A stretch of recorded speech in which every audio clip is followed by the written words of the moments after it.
बिस्मिल्लाहिर्रहमानिर्रहीम, अस्सलाम वालेकुम। कैसे हैं आप सब? उम्मीद है आप सब अच्छे होंगे।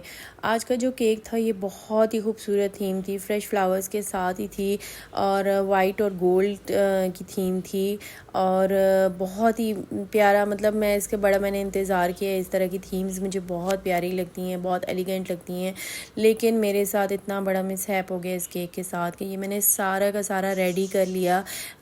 एक दिन पहले ही मैंने ऑलमोस्ट सारे इसकी क्रम कोट वगैरह कर लिया। सुबह क्रीमिंग भी मैंने इसके करके मैंने इसको रख दी और जब काम क्योंकि थोड़ा ही था, मुझे था कि आराम से उन्होंने 4 साढ़े 4 बजे मुझसे पिक करना था, तो मैं ना बड़े रिलैक्स होके मैंने 1 घंटा पहले जो है बस इसकी, क्योंकि सारा सिर्फ जस्ट डेकोर ही करना था, तो मैं इस काम पे लग गई और माशाल्लाह माशाल्लाह बहुत ही खूबसूरत ये केक बनता गया। और जहाँ जहाँ मुझे समझ आ रही थी मैं उसको अपने हिसाब से उसकी सेटिंग कर रही थी।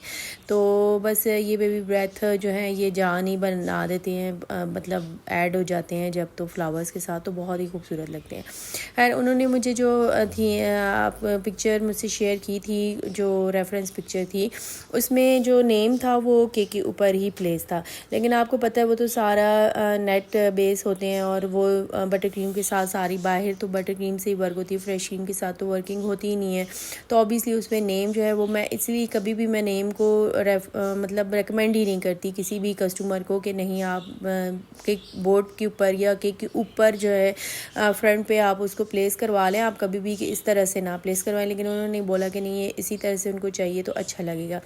अब जब मैंने ये लगा लिए मुझे टेंशन तो सख्त हो रही थी क्योंकि गर्मी भी बहुत ज़्यादा दोबारा से हो गई है, तो थोड़ी देर में मुझे फ़ील हुआ कि एक आध नेम जो है वो नीचे स्लिप हो रहा है। तो मैंने दोबारा से फिर से मुझे ये सारा केक की सारी डेकोर हटानी पड़ी और सारा दोबारा से मुझे बनाना पड़ा। और इस तरह ये देखें पिक्चर में फिर मुझे सिंपल एंड में आप देखेंगे कि मुझे दोबारा से, लेकिन मेरी डबल मेहनत लग गई।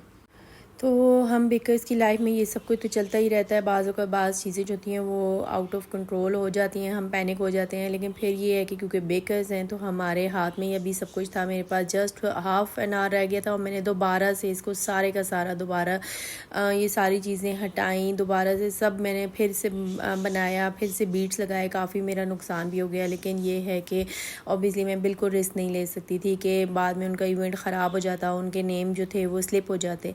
तो इस तरह से गोल्ड फ्लेक्स तो आजकल मेरी वैसे भी जो है ना कमज़ोरी बन गई है, तो गोल्ड और वाइट की क्योंकि उनकी कम्बिनेशन थी तो उन्होंने उस केक रेफरेंस केक पे तो नहीं था, लेकिन मैंने खुद ही इसके ऊपर फ्लेक्स लगा दिए थे।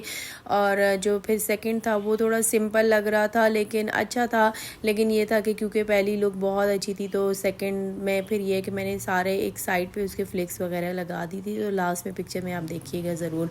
तो उम्मीद है कि आपको मेरा केक अच्छा लगा होगा। अगर आपको मेरा काम अच्छा लग रहा है तो काइंडली प्लीज़ कमेंट ज़रूर किया करें, लाइक सब्सक्राइब ज़रूर करें। तो एक भी कमेंट अच्छा होता है तो दिल बहुत खुश हो जाता है। चलें इंशाल्लाह नेक्स्ट व्लॉग में मिलेंगे। अपना बहुत ख्याल रखिएगा। अल्लाह हाफिज़।